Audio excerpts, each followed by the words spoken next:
No child's world is a simple one. It is time and space and sights and sounds, each with its own dimension to be learned before the child understands. The developmental years are for learning to put the pieces together, the pieces that tell us the sky is blue, the grass is beneath our feet, and that we must move to the left to avoid walking into a table. For some children, the pieces never fit. Their physical or mental handicaps are so severe they cannot interpret the experiences of their world nor learn those experiences without great difficulty. Their handicaps are so severe that professionals have called them the untrainables. And caring families and doctors have said, place them away. We don't know where to begin. Where to begin? Why, at the beginning, of course.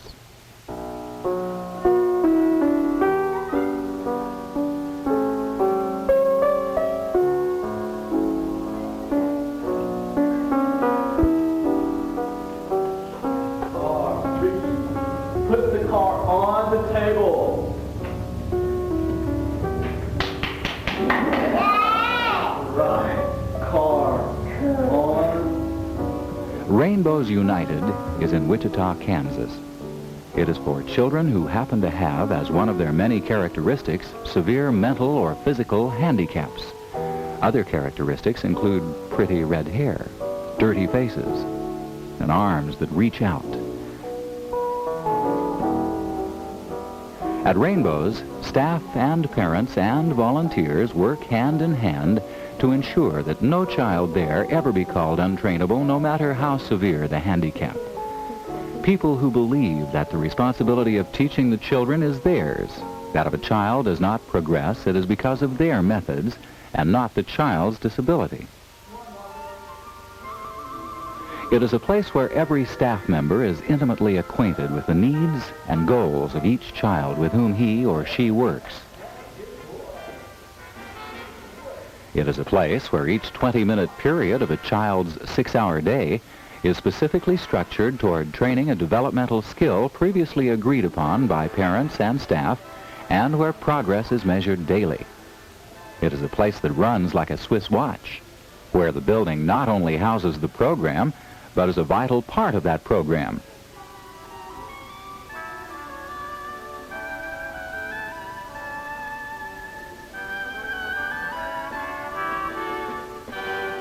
Where rewards for good work are built into the task itself. Because each child's handicaps are different, each child's programs are different too. Children with physical handicaps will have priorities set which speak to individual motor programs. For Kenny and Anthony, this means breaking up abnormal reflexes by placing them in positions which inhibit abnormal movement and excessive muscle tone. Such positioning gives them the experience of reacting normally to gravity, so that when they stand, they will repeat that reaction on their own. The motor handicaps of other children revolve around perceptual problems. Perception of movement, or judging one's own body size and shape in relation to the space around it. Such an inability might cause a child not to be able to know whether to step over or under or around an obstacle in the pathway. Through structured problem solving, which becomes increasingly more difficult, they learn to judge distance and dimension. To go over or under, that is the question. By changing the obstacles randomly and frequently, the children cannot memorize the course, but must make judgments about it, which become more and more complex as finer discriminations are introduced.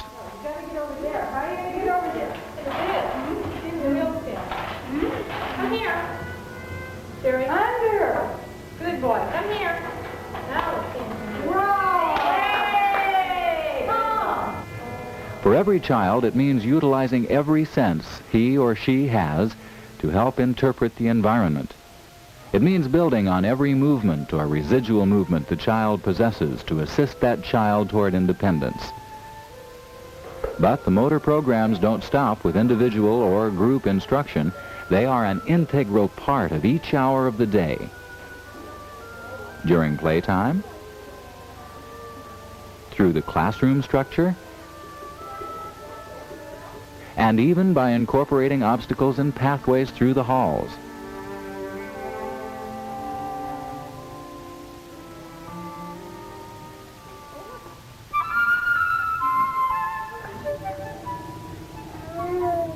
Good talking. Like motor skills, language skills are taught within groups as well as individually. Again, building on any skills the child already has. First, sounds, then words, then sentences. Group sessions are used to build new skills and maintain those skills learned in individual sessions. Girl, Nicole, what is this? Shoot, Nicole, is this a tree? No. Good girl.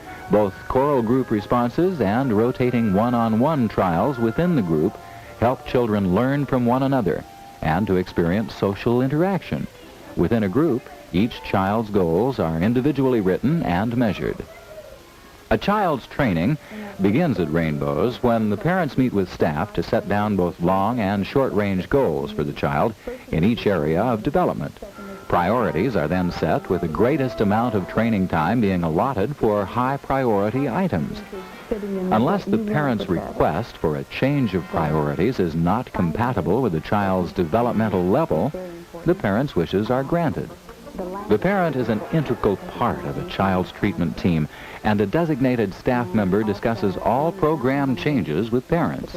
Staffings are set for 6-month intervals, but children's goals and programs are revised as often as data indicates a need.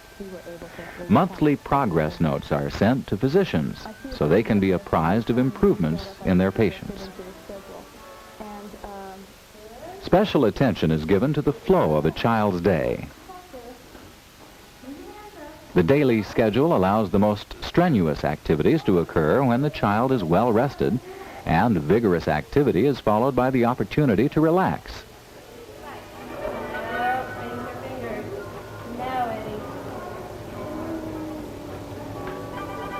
The building arrangement allows for maximum stimulation in those areas where it would benefit the child's opportunity to learn, and decreased when his or her undivided attention is needed. A building which functions as a part of the program affords the children opportunities to learn daily living skills,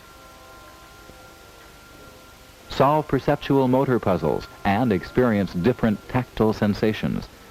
Children are encouraged to develop in all ways, including socially.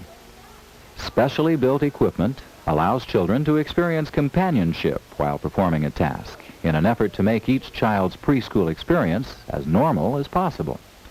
A building, a program, a philosophy, but even more, Rainbows is success. It is measurable success, complete with reliability checks in black and white. It is financial success, a demonstration project created without demonstration project funds, but totally from purchase of service monies and community donations. It is the success of knowing that each of these children tested severely retarded when they entered the program, and now test in the normal to near normal range of abilities. And it is knowing that every child will experience success in his or her own way. And our progress on this particular child has been that he is eating table food, not baby food, and he can eat in the regular 40 minutes that are allotted to the children to eat. Let's go eat. Come on, Eddie. Come on, Eddie. Whereas it was taking him an hour and 20 minutes to eat one little jar of baby food. Are you ready? It is knowing that our children are not without hope. And something that's really nice that's happened for David is that this last week he ate his first chocolate chip cookie.